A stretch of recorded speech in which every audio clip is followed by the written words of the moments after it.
Now call this meeting to order. Marilyn, could you please call the roll at this time? Mr. Patillo? Here. Ms. Sawyer-Shishido? Here. Mr. Batista? Here. Mr. Filati? Here. Ms. Griffin? Here. Dr. Harvey? Here. Dr. Meadows? The flag of the United States of America and to the republic for which it stands, one nation, under God. And let me share with you, ladies and gentlemen, this is really an honor this evening for myself to make these presentations. There's so much positiveness going on in this district. Sometimes we just like to dwell on the negative, and it's really a distinguished honor of mine this evening. You recognize students like this, and how can you not vote for a bond issue? How can you not vote for a bond issue? I don't know. I just don't understand. I just don't understand some people. I mean, this is the future. This is what it's all about. Tomorrow morning, 8:30, Rodriguez High School. Promotion retention committees are meeting K through 8, and they will be ready with the board policy and the intervention programs by June 22nd. The collaborative met this last week, and we are set with our incremental goal setting, really moving along very quickly now.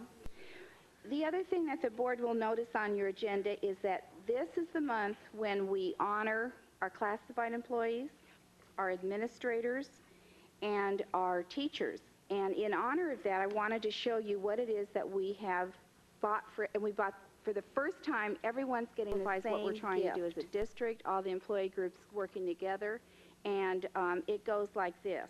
I remember this from maybe a decade ago, and it came back up, and I thought, boy, this is Fairfield Suisun. This is where we are.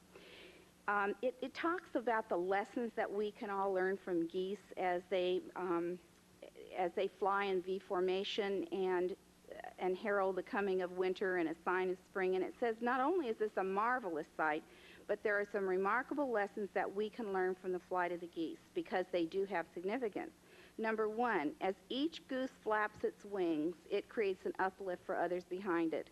There's a 71% more flying range in V formation than flying alone. So the lesson is, people who share a common direction and sense of purpose can get there more quickly. Number two, whenever a goose flies out of formation, it feels drag and tries to get back into position. Lesson, it's harder to do something alone than together. Shared leadership and interdependence give us each a chance to lead, as well as an opportunity to rest. When a goose gets sick or wounded and falls, 2 geese fall out and stay with it until it revives or dies. Then they catch up or join another flock. Lesson, we may all need help from time to time. We should stand by our colleagues in difficult times. So that's the lessons from geese, and that's our way of showing appreciation, the board's and my way of showing appreciation to all the wonderful employees of the Fairfield Suisun Unified School District who put students first. I think that you shouldn't bite off more than you can chew. And there's another thing, you should have a backup plan, because you don't have the bond passed yet. If you don't have the bond passed, all this is just an exercise in wishful thinking. You really should be concentrating on education for the students. That should be the first priority, and this should be secondary. Thank you. Talk about accountability.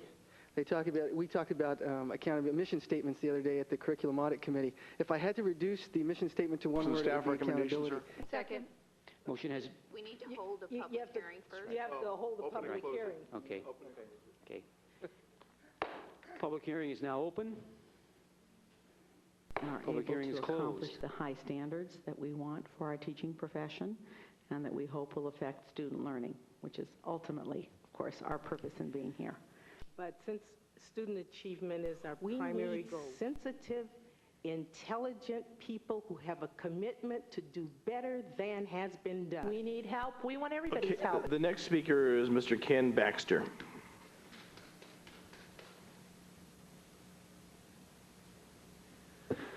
Good evening. Accountability. I hope you keep that in mind while you're listening to my speech. As many of you know, I'm an advocate in other arenas against a large pharmaceutical company that's responsible for murdering thousands of people in this country. And I hope that I would never have to come and use those skills here. I hope that, I wanted to volunteer at my girls' school and leave it at that. But I'm forced to come here and present the information that I am presenting. I'll let you know that I am securing my children's education. I'm making sure that they're going to learn how to read properly. It's costing me about $600 a month, and then I have to borrow from whoever I can get it from to send them to Sylvan Learning Center because the district refused to pay for the mistakes that they made.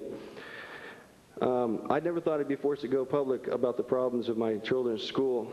You know my history with Fairfield Elementary, and I believe that my kids should be, I believe that kids should be encouraged and praised by the district and parents.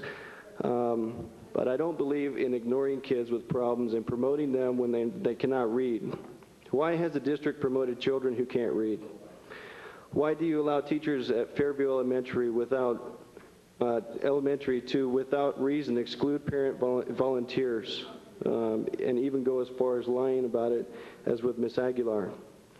Why do you allow the principal of Fairview to lie or tell half-truths to prevent a parent from volunteering or advocating for his children?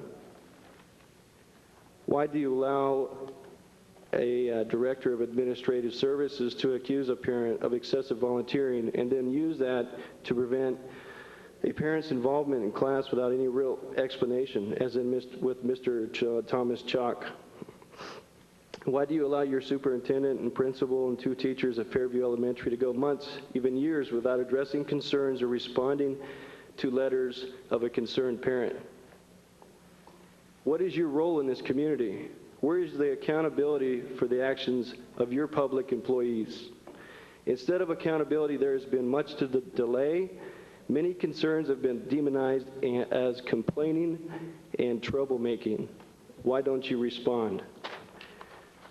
I would expect you to be very interested in my questions and the questions of other concerned parents and concerned public. My phone number is 916-777-4640. Thank you. Thank you. That concludes our public communication. We now move on in our agenda to number 6. Good evening. I appear before you with some statistics that should capture our awareness and our concern. California ranks 40th in per pupil spending. California ranks 44th in school spending growth. California ranks 51st in the number of teachers per student. California ranks 51st in the number of librarians per student. California ranks 51st in the number of counselors per student. California schools are suffering from too many years of underfunding. Good evening. This is the last time I'll talk tonight. I had a sheet I got off the internet, but I got off without it, so I have to summarize what was on the sheet. But there's a lot of numbers that somehow don't get taken into account when you come up with this so many dollars per student. If one of the memory serves me correct is any bonds that pass. For instance, if Measure O passes, and there are, I believe, approximately 22,000 students in the school district, and that's almost $3,500 per student. Everybody on the board has the pamphlet. It's called No Excuses. More money is really not the answer. The answer is to make the best use of the resources that you have. More money every time is not in the best interest of the students. What they really need is the best use of the resources, and I hope that at some point in time we'll get to that level instead of just always whining for more money. Thank you.